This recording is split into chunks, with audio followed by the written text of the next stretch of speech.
Fights on. What's on? Ladies and gentlemen, good evening.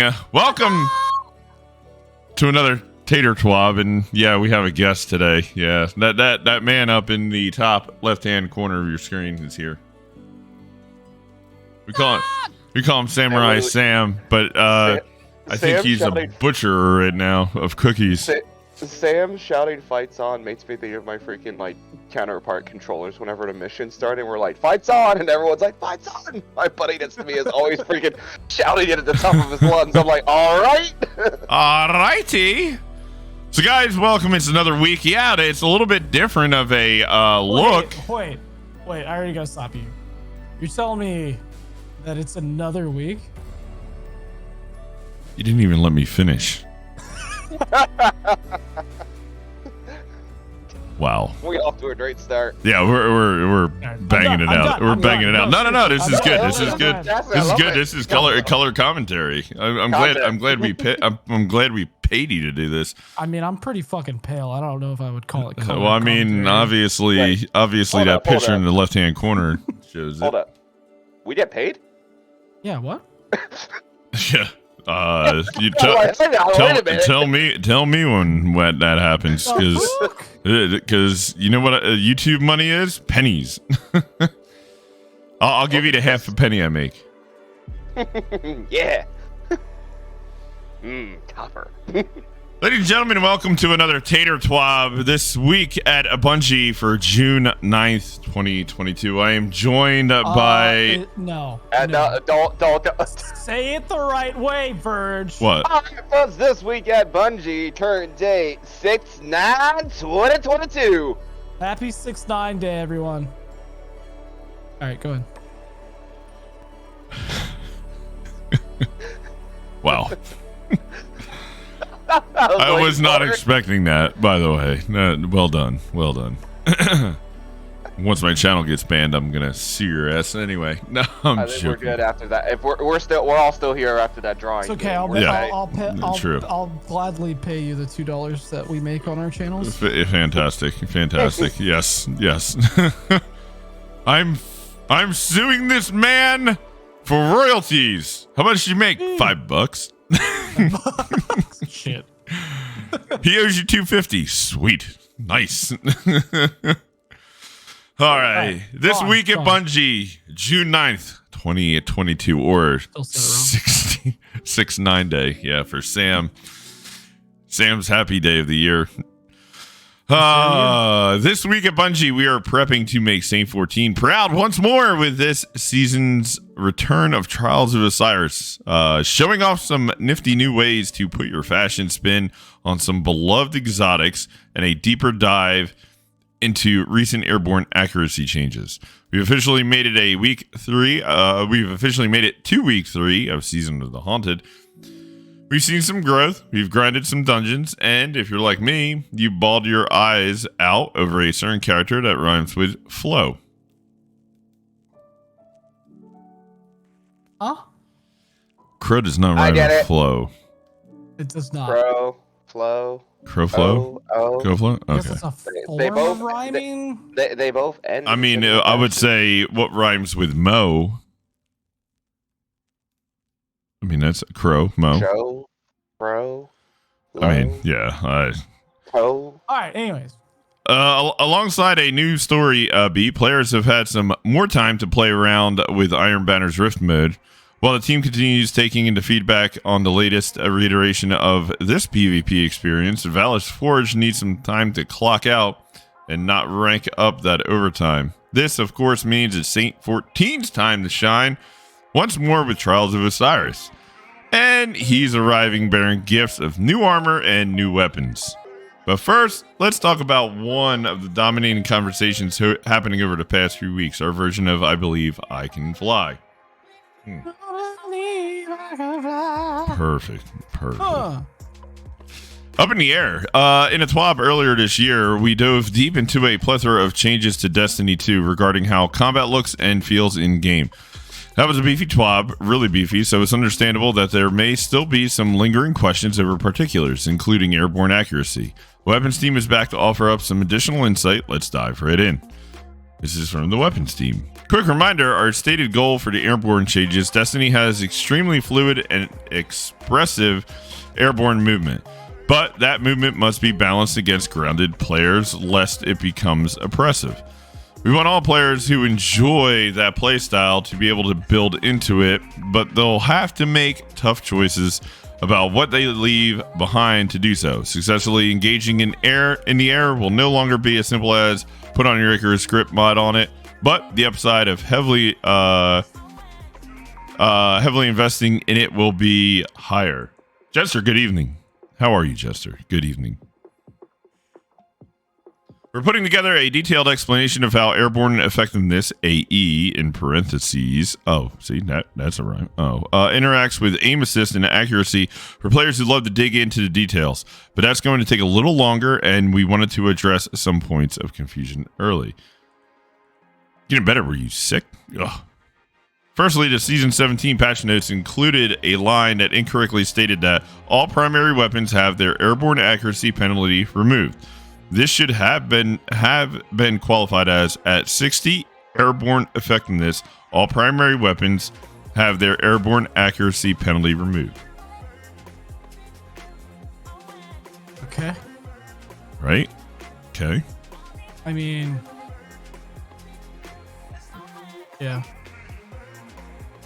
That means warlocks are gonna be pretty good, and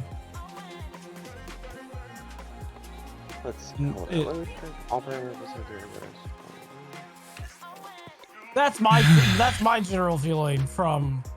So what I'm hearing from that is basically, and just based on what I've seen in Crucible in the past 2 weeks, solar warlocks, floating up in the air. Yep. That's gonna be crazy. But it also makes him a very tempting target. So if you see him first, like, get that first shot off and don't miss. Don't freaking miss. Well, yeah, because that's what they're gonna be trying to do now. They have the high ground. Yeah. Mm-hmm. Those warlocks, yeah, you're gonna see a lot more floating and jumping in like something like Trials, which we don't normally see from warlocks. But they have to make they have to build we were into seeing it. That for a bit yesterday. Well, they have to build into it, but if they're going top tree Dawn Blade, they can always pull out a Wings of the Sacred Dawn. Yep, and just float there for a long time. I mean, obviously, only the best players are going to be able to kind of utilize it to their advantage, but it's still going to be that tempt, you know. Like, so you'll probably, yeah. I mean, exactly like Cook said, like we saw even in that, in the Scorched team fucking game mode last night. Like, oh yeah, they were floating all over the place, and that's honestly probably the reason. I mean, you just put heat rises on and just sit there and float. I mean, yeah, like, but the thing is that they can't miss either, Yeah. So, like I said, it's going to be a big advantage for like the best of the best, but I think it's something that even, semi-decent players can take advantage of. Yeah, and I've seen that a bit too, like with other players in PvP that are like floating up there. Like you can kind of see it from advance, so you can get a few shots off on them and then kind of pull back if you need to. Mm-hmm. But yeah, it's just it's one of those things that sounds like an oh shit scenario, which it is, but right. It's not at the same time. Like it's compatible. Yeah, because you got to think about it from their perspective too. Like when you think about it, okay, cool. Your accuracy's better in air, and yeah, if you're a warlock, you can kind of just chill up there if you wanted to. The problem with that is you're also extremely vulnerable when you're in the air. True. But there's good players that can. Now you can't have. Well, you could have heat rises in your stash on. You would just lose. You could. So that's where it becomes effective, because if you're able to be mobile and have your dash, you can bounce around up there. Yeah. The problem that you're gonna run into is if you are one of the people that are gonna be, utilizing this, you're vulnerable from a standpoint of there's no means of recovery up in the air with you. So if you get hit and then you miss your shot, like let's say someone hits you in the body, doesn't kill you immediately, weakens you a lot though, and then you miss your shot after that, and you can't get down or you can't dash somewhere immediately, like it's gonna be like you're vulnerable. There's no you can't have a rift up in the air with you. Like there's no way to heal or anything, you know. Mm-hmm. Unless you have a teammate sitting there tossing healing nades at you. Mm-hmm. So I think a big part that's gonna come to play to counter that in a way is the flinch, the flinch resist thing. So if they're not built up to like as high a resilience as possible, even if they can get a shot on you, if you hit them, they're gonna be flinching.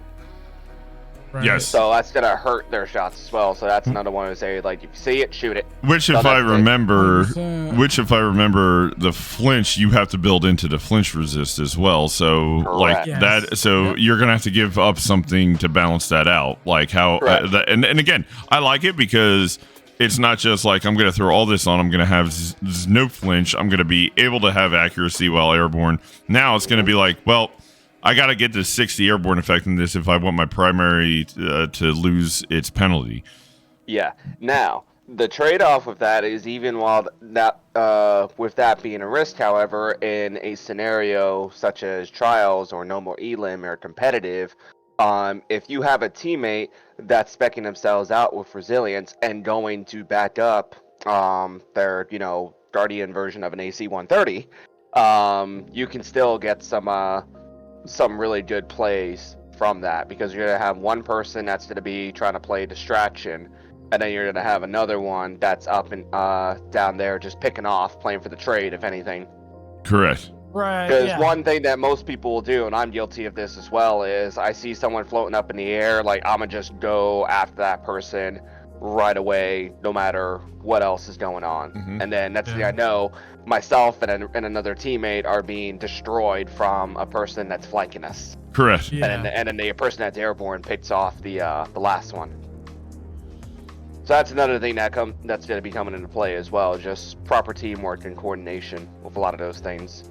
Because while it sucks for the individual build itself, so like if you're going into something like if you're just running into quick play or pubs solo, right? That's not too bad, but you also want to make sure that you have some of your bases covered. So like prior to the season, having your stats all like evened out throughout everything was usually a safe bet. Now, not so much anymore. I think for me personally, this is the first season that I've actually encouraged just focusing into like 3 primary stats and everything else kind of just being meh. Right. Mm-hmm. All right. Continuing on, that said, at base, primary weapons generally shoot straighter while airborne than they did before. For example, the HC base accuracy cone, so hand cannon base accuracy cone, aka error angle, is now 0.8 degrees compared to 0.97.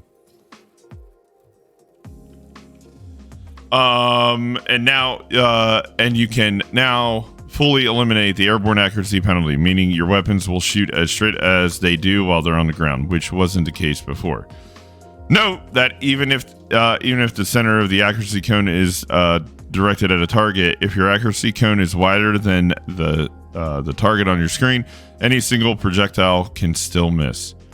For this reason, we recommend that you try to hit one of the important thresholds on primary weapon. So for 30 airborne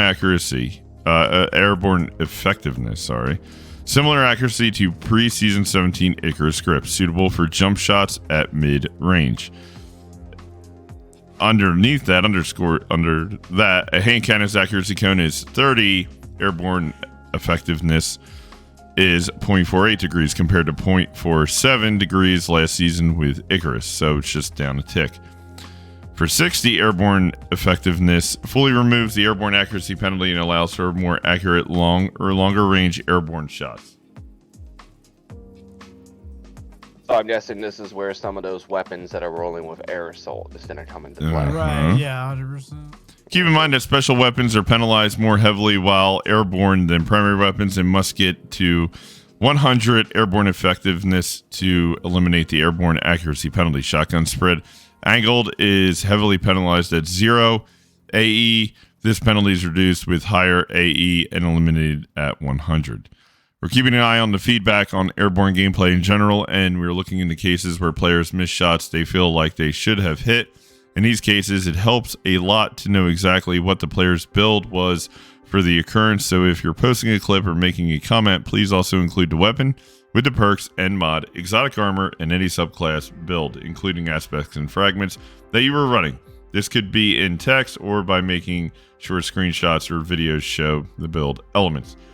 In Season 18 and beyond, we plan on giving players a few new ways to build into the stat, including making the stat visible in the weapon inspection screen and updating some exotic weapons that we feel could use a bump to AE.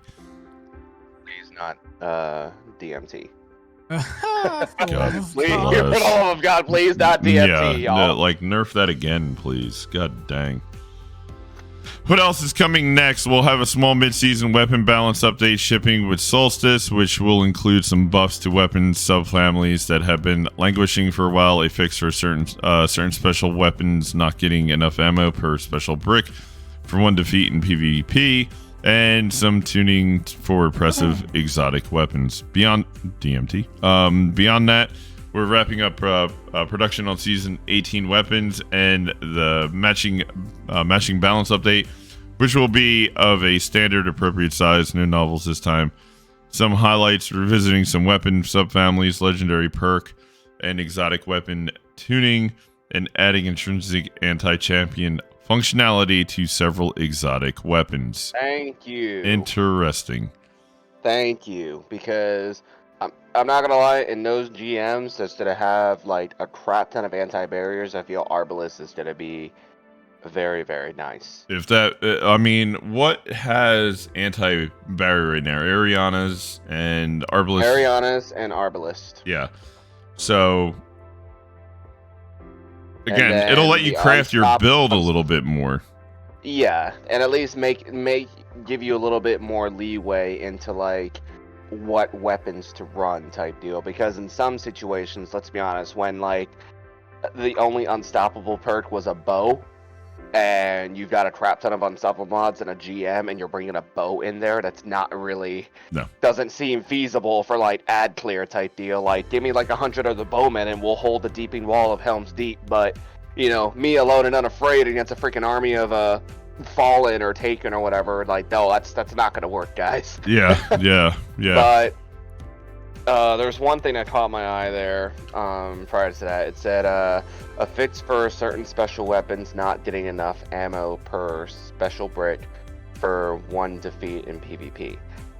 I don't know exactly how I feel about that per se, because I feel like one kill should be one round. Because if you got situations where you've got like a really beefed out fusion rifle that instead of just one tap a guardian or the person right behind him, that's it. We're gonna have a repeat to where you're just gonna have someone. It's gonna become season of the fusion rifle or season of the shotgun, basically season of the special. Mm-hmm. Like having that limited ammunition there is what prevents a lot of just. To put a lack of better words, but it prevents a lot of camping. It's forcing your players to move around and actually try to fight. Correct. I think I mentioned the same thing when the zone capture activity came out for Trials of Osiris, right? Mm-hmm. So the concept was cool. I thought it was great. However, the part that I feel like with that one, it's forcing players not to necessarily engage one another until the time comes to go for that capture point. Now it's in some cases there have been a few where that happens, and then there have been some where it's like, okay, we're still playing this like this is Trials or something, and then like, oh hey, I'm gonna be able to like kind of get a clutch play here and hold this point. I might be able to get another res. And they do their thing with the other team while I go and get the point, right? Mm-hmm. So leaves a lot of rooms on what your play style is gonna be there. But again, having like a fusion rifle or getting like a shotgun and getting one round for one person you kill, I think that's fine the way it is because of how fast paced, like especially in pubs, how fast paced pubs can be. Mm-hmm. And if you're trying to encourage more weapon diversity in a way, and like as much as it's like, oh, like folks aren't like what if folks want to play this style of game? It's like, okay, that's fine, but not if that was the way the game was designed, then there would just be shotguns and fusion rifles in the game alone. And I'm sorry, but good luck trying to take down a raid boss or a nightfall boss with that. Right. The game is not strictly designed for PvP. However, we want to, like, again, that's just my take on that. Like, at the most, I'll give some leeway here. At the most, maybe two rounds. Mm-hmm. But we don't need anything ridiculous like getting like 6 rounds. I mean, hell, when I put a rocket launcher scav on and I run Crucible and someone drops a heavy brick and I pick it up, okay, I get 2 rockets. In a PvE scenario, I would probably get like 5 rockets on there, so that's the trade-off, and that's okay. But I don't need 5 Gallowhorn shots in PvP. I really don't. No. That's just a recipe for disaster. All right, so we're gonna pass it. Cookie is gonna go through the trial stuff because he is the resident out of the fire team. I think he is a PvP god, ladies and gentlemen. So he is gonna go through this section. First off, I would like to clarify: I am not a god. I just throw myself into this He's chaos lying. more frequently. He's lying. Don't listen to him. Don't listen. No, please listen. Please listen. You can look up my trials report and stuff like that. I ain't that good. I just throw myself into the shit more often. But with that being said, test your mettle. Trials of Osiris returns.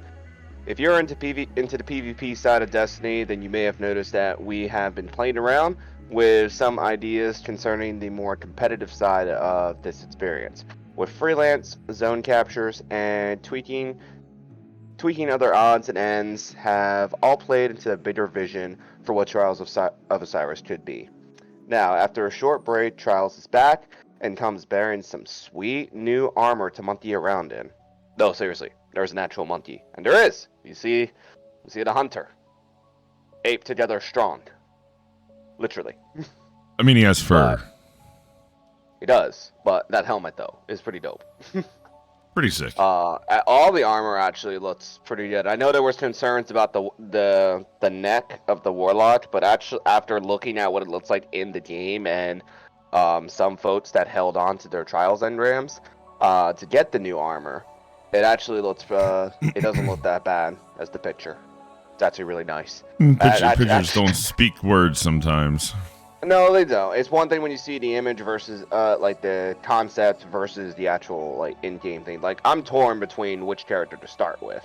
Like I'll probably end up still going on my Titan, but eventually I know I'm gonna want that Warlock armor for sure. Like all the armor sets look pretty damn good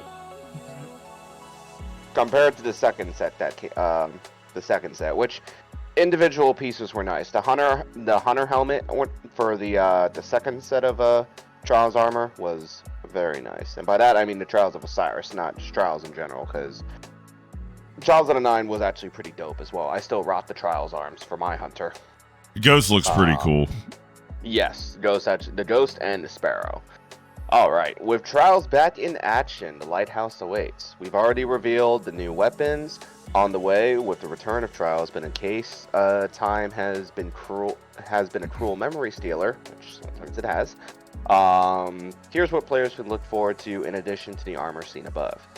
You've got, in regards to weapons, you've got the Forgiveness sidearm and the Burden of Guilt fusion rifle. So we can see those up in the picture as well. The Titan and the Hunter are holding the fusion rifle, and the Warlock is holding the sidearm.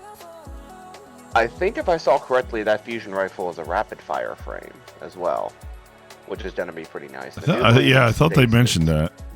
Yeah, and I believe it's a kinetic slot too, so that'll be a stasis fusion rifle, I believe. Actually, I can check that real quick. But I think it's pretty cool. So, like, unfortunately, we had some weapons rotated out, like Shiuras and whatnot. But hopefully they'll come back in Season 18. But this will give us a chance to see what this one is like. Yep, it is a... Oh, it's an adaptive frame. Okay. It's an adaptive frame fusion rifle, and it is stasis. Okay.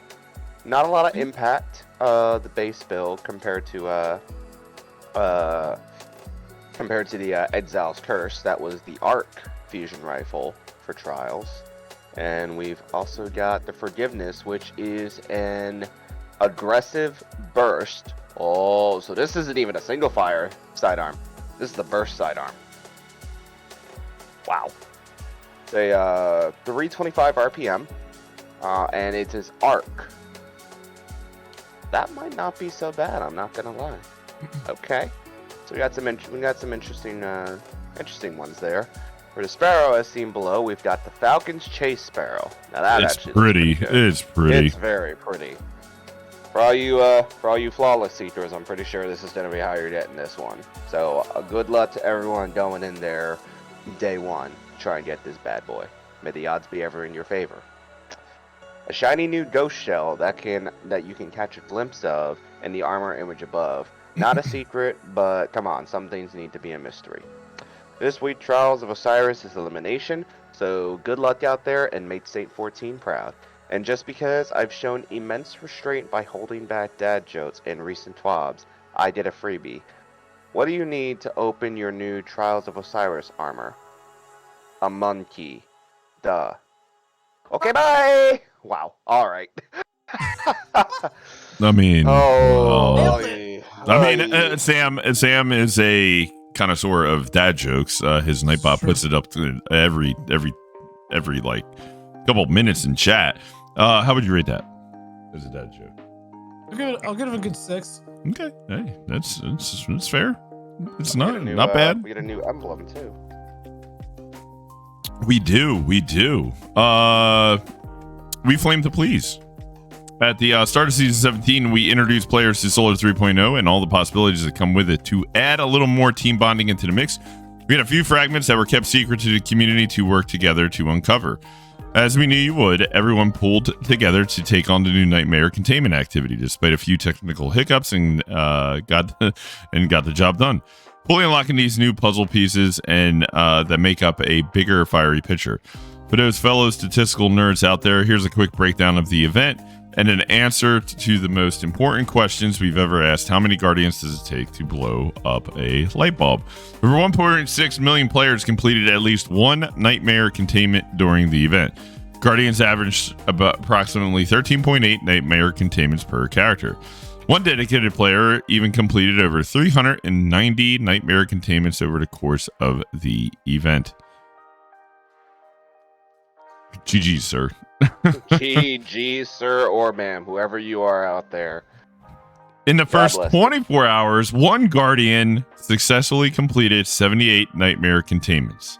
Wow. That's literally sitting there doing it all the time. Because you figure, how long do they usually take? That's at least 20 minutes per. Depending on if you're going in, if you've got a decent amount of, if everyone in there kind of knows what they're doing type deal and actually playing the event, it could probably take about 15 to 20 minutes ish, give or take. So it's really just how fast you clear those nightmares and dump those orbs. If you get enough of them in a quick session, you could probably get it knocked out in maybe like 10, like between 10 and 15. But again, day one, when everyone's still learning how to subclass and whatnot, whew, it's impressive. That is quite impressive. And they say that's impressive. Oh, CGG's. Good work out there for teaming up and getting the job done. In addition to the solar fragments unlocking, we have a special emblem to commemorate that collective effort. You know, just because to unlock the latest fashionable flair, head to bungie.net/redeem. So you go over here and you hit redeem codes, and enter this handy dandy code. So boom, there it is right there. All right, and you get this emblem, which pretty cool looking. It is. I just went and get it. Got it. So there's the code, ladies and gentlemen. If you are a Destiny player and want that, there it is in chat. Have fun. Enjoy. It's free. We hope you have fun playing with all of the new build possibilities that Solar 3.0 has to offer, and we can't wait to see all of the new ways that this community will band together in the years to come. Universally fashionable. In the Eververse, you'll see a few new legendary ornaments for class items. They are undeniably cool looking if you ask me, but if you look a little closer, you'll notice a special exotic tie-in. Not only do these ornaments look stylish, but they also have an exotic synergy special effect. The latest fashion trend pairs the original iteration of a few important exotic pieces. Check out what's new below. So they have the Cloak of Bacchus. This pairs with the helmet or mask of Bacchus. Bacchus.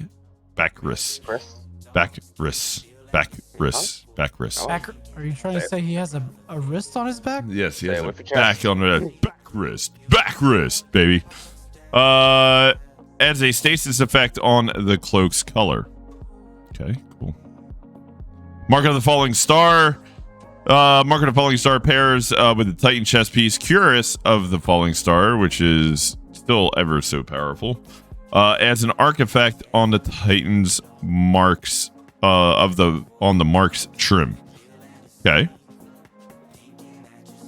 Bond of Battle Harmony. Bond of Battle Harmony pairs with the Warlock chest piece Mantle of Battle Harmony. Adds an arc effect on the bottom of the Bond awning. It's like a little looks like a little bolt right there. Yeah. What is it? I really didn't see this. I guess I don't really see what it's doing. I bet you that would look cool paired with it. So probably more ways to spend money. But again, Bungie takes that and invests it back, unlike other games and developers that we see. God. Wow. I wasn't going to say it, but Cookie did. So there we go. Pride Strike Team. Last week, we shared a new addition to the Bungie store that allows for yet another way for Guardians to show off the love and pride they have for their communities. Again, it is Pride Month, ladies and gentlemen. We are celebrating it here all month long. So make sure you go over to the store and grab this. We're going to give some information here. Bungie's Pride 2.0 collectible pin is a beautiful way to share that pride with the rest of the world alongside the new beautiful prismatic emblem. Today we have our Pride Strike team that consists of people from all over the studio, including our trans at Bungie Incursion Club, to talk about some of the ways we celebrate Pride Month as a studio and as a community. There's even a fashion opportunity because we're suckers for those. Take it away, Pride Strike team. Here is the emblem and the pin, ladies and gentlemen. The emblem is absolutely fire. I'm gonna actually pick it up tomorrow after I get paid.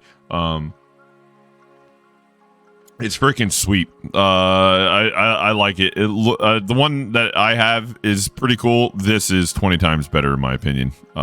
With it.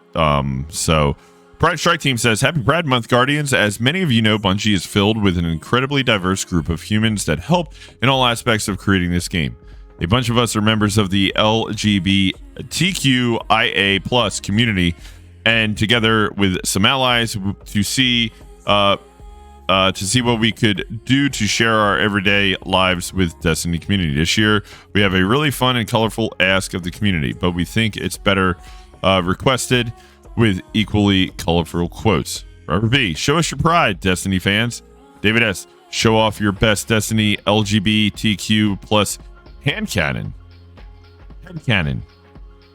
Plus head cannon. Kalani M, light is a spectrum. Why limit yourself to a single hue? Show us the rainbow, Guardians. Sam B, show us your gay Destiny. Safe for work art, please. So to clarify, what we're trying to say is we're asking you to show us your Destiny-themed Pride art.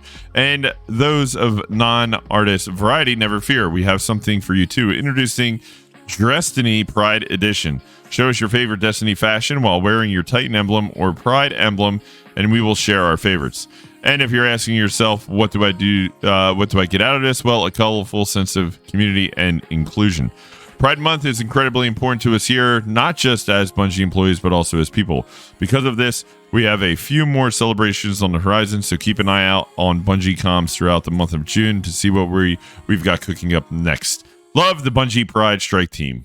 I love it. I love that they're getting involved and having some fun little competitions and community events with that.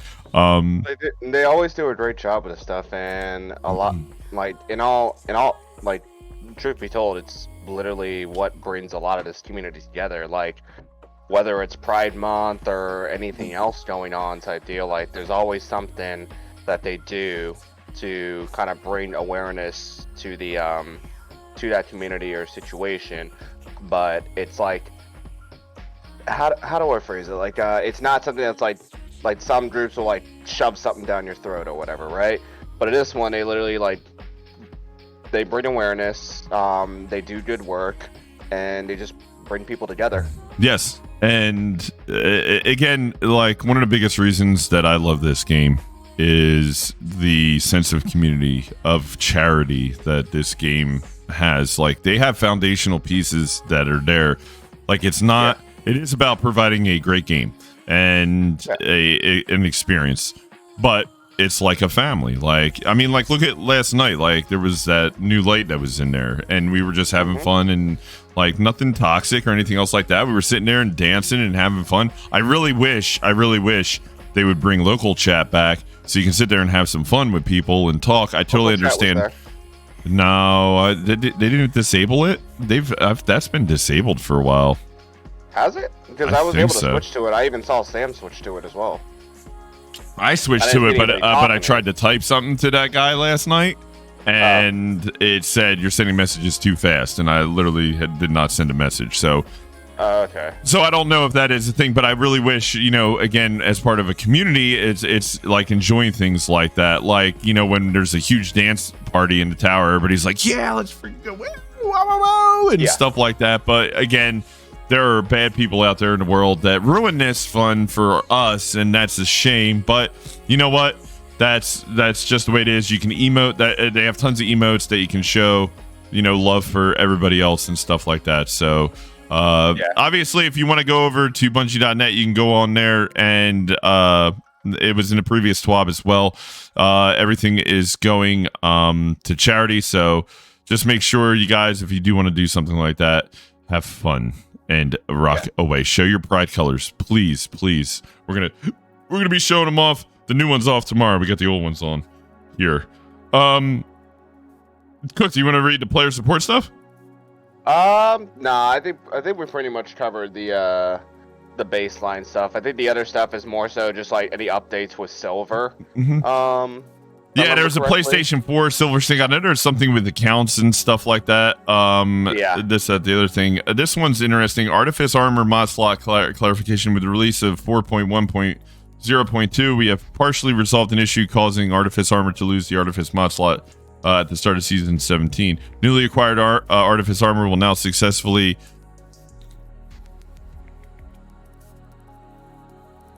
Newly acquired. So what does that say? What does it say? However, we are continuing to investigate a fix that exists in armor pieces that previously lost our Artifice mod. Please. Just I'll get back to you in a second on that, sir. 4.1.0.2 resolved issues. The bait and switch no longer activated upon shooting enemies. They fixed the exotic weapon was unavailable to be required from collections when in tower character previews may appear extremely in zoom. Iron Banner challenges. There was early intended a weekly reset. Guardian Games emblem for players who qualify for towers first. You will get your emblem on I think all of us did here, July 7th, 2022. Known issues. Okay. Trials of Sire's gear may have flawless glow enabled by default. Oh, that's cool that it has a glow. I forgot about that. That's what I have on mine. Yeah. My ornaments. The Pyretic Footfalls ornament and the Path of Burning Steps exotic appears in the Phoenix Cradle ornament section. Sometimes step forward, Iron Banner, Forging Iron quest didn't complete when obtaining Iron Banner Ingrams. The achievement trophy for unlocking subclasses no longer completes. Sucks. Iron Banner Crucible intro does not display any player stats. Poor Sam. He was in the front every time, and he was blank stat. What? Okay. They know. So remember when we were loading in, and it was like loading up our players in Iron Banner, and I was like, "Oh, look, you don't have any stats." There was an issue with them not displaying. Oh yeah. Here's a good one. Bell's in Duality Dungeon can be activated with splash damage. Yeah. Please take. Oh yeah, we found that out. That out the hard way the other day. We were in the nightmare section, and I killed. I procced a shield being ripped off of a Centurion, and it was right next to the bell. It hit it. It procced it. We were nowhere in the circle and dead. Yep. Some players get trapped inside the gauntlet obstacle course in a certain sever missions, blocking them from obtaining rewards. Me and Cookie both got murked by this last week, and we're investigating it. Just have a rocket on standby. Yeah, so make sure you have something that can kill you. We are investigating an issue causing players to be unable to use Synthweave to unlock new armor synthesis ornaments from the appearance customization menu. I be one of those. Players can work around this issue by unlocking the armor ornaments via individual armor previews quickly after selecting to preview their appearance. Okay, so preview and hold F and pray that it works. Got it. Sounds like it. For a full list of emergent issues in Destiny 2, players can review our known issues. Here's your movies of the week. Final Destiny Wish 15. Yeah. Oh, wow. That's probably a good one. You guys can go over to the TWAB and watch this with everything. So, how much Birdseed has Saint 14 used? Deepest Lord. Interesting. That is actually kind of curious. Where is he getting the Birdseed? Where is he? Okay, so there's artist of the week. Look at that freaking piece. God dang. Can we also talk about like some of the actual Savathun cosplays going on right now? What do you mean? Oh, with the new ornament set? No, like the some of the Destiny, like people doing like Destiny cosplays, and this one gal. Huh? The Savathun cosplay, he said. Savathun. Yeah, I'll cosplay. Wait, what are you talking about? All cosplay. I said I will cosplay. Oh, okay. It sounded like you said all cosplay. I was like, what are you talking about?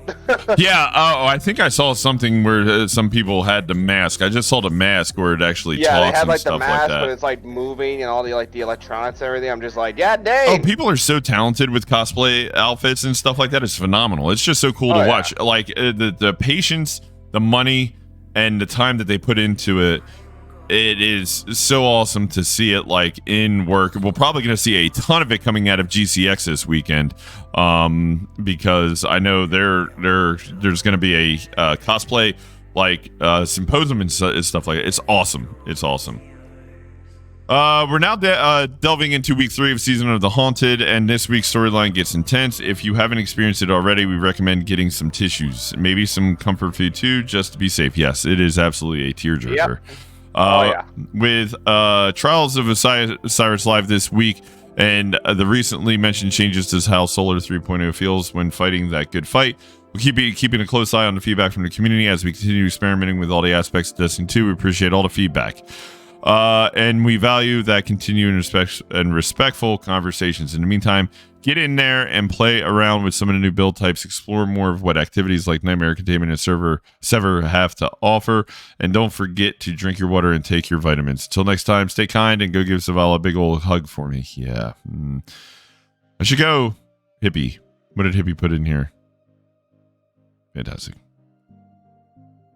Ladies and gentlemen, that is your Tater TWAB for June 9th, or AKA 6/9 Day 2022. Cookie, thank you. Sam, thank you for being here and giving some insight on the things. You guys have anything closing before we stop the recording? Anything? Oh, I'm muted. I said no. Ladies and gentlemen, until next week. Cookie, you're good? Oh, yeah, I'm good, boss. Ladies and gentlemen, until next week, we will see you again. Thank you so much for watching. Do appreciate it. Make sure you go follow Cookie at Twitch TV, The Vengeful Cookie, and Samurai Sam, twitch.tv, Samurai Sam. Good night. Have a great day or morning whenever you're watching this. Thank you.